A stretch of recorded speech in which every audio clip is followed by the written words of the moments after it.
How to deactivate your Threads account. Hey guys, welcome back to Tech Guide Genie.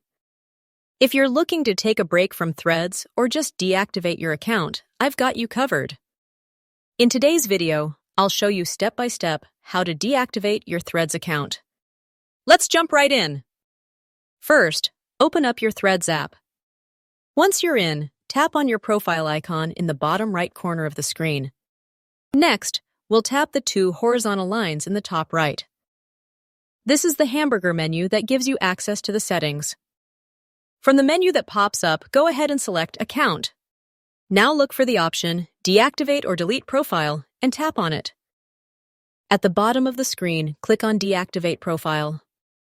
Now click Deactivate on the pop-up window to confirm it. And that's it. Your profile and content will now be hidden from others. If you want to reactivate your account, simply log back in with your username and password. I hope this video helped.